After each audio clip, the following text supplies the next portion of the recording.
Joël de René. Bonjour.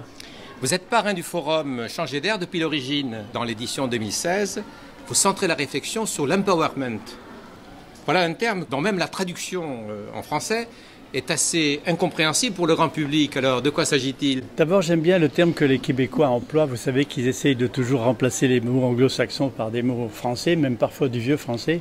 C'est l'encapacitation, empowerment, c'est-à-dire la possibilité de se donner la capacité de faire des choses, de décider, de prendre des décisions, de prendre du pouvoir.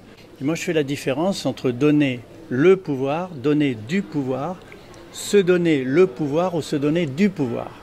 Je pense qu'une des clés de l'empowerment, c'est de commencer par soi-même.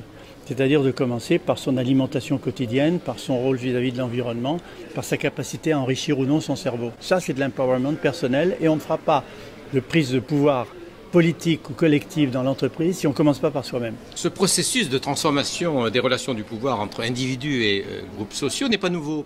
Alors pourquoi aujourd'hui s'impose-t-il?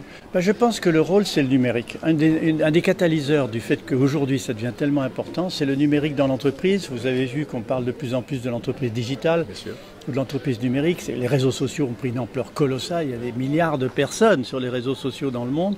Et donc il y a un échange d'informations qui permet aux gens de comparer ce qu'ils voient autour d'eux, ce que l'on dit qu'ils devraient faire, quelles sont les directives des politiques. Et donc c'est cette comparaison permanente qui donne un pouvoir potentiel, je dis bien potentiel aux gens, qui leur donne ce que j'appellerais entre guillemets un sentiment diffus du pouvoir. Grâce aux réseaux sociaux, ils l'ont. Mais il faut transformer ce sentiment diffus du pouvoir en pouvoir de décision collective et ça c'est une autre histoire. Alors pour changer d'air, faut-il justement inverser les modèles de gouvernance des organisations? Ils sont en train de s'inverser progressivement. D'abord, ça commence par l'industrie. Le politique résiste beaucoup plus parce que le pouvoir, comme disait Machiavel, libido dominandi, le plaisir de dominer, ça ne s'enlève pas comme ça du jour au lendemain. Mais déjà dans l'entreprise, on voit les pyramides s'inverser. La pyramide inversée, l'entreprise dite libérée ou libératrice, comme nous l'a dit André Comte-Sponville, ce sont des entreprises où le patron n'est pas en bas, en dessous, mais il est un catalyseur, un visionnaire, il est charismatique, il est communicateur, il écoute les gens, il leur fait confiance. Et ce sont les gens qui sont en haut de la pyramide, mais alors sur la base, qui créent de la valeur ajoutée. Alors vous avez un regard toujours très aigu sur ce qu'est l'école, sur ce que doit être l'école.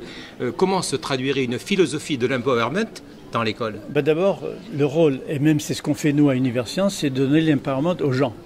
Ici, à Universcience, c'est un lieu d'empowerment. On leur donne du pouvoir sur eux-mêmes pour comprendre le futur, comprendre la complexité du monde qui vient. Donc, dans l'éducation, je pense que la coéducation catalysée, alors je prends des mots peut-être un peu compliqués, mais on peut les expliquer, que la coéducation des jeunes entre eux, des plus âgés avec les plus jeunes, ce que j'ai appelé la coéducation transgénérationnelle, catalysée par les technologies nouvelles, qui apportent une information formidable, va être une des clés de l'empowerment de chacun par rapport à son niveau, par rapport à son âge, par rapport à ses parents, à son environnement, à sa formation.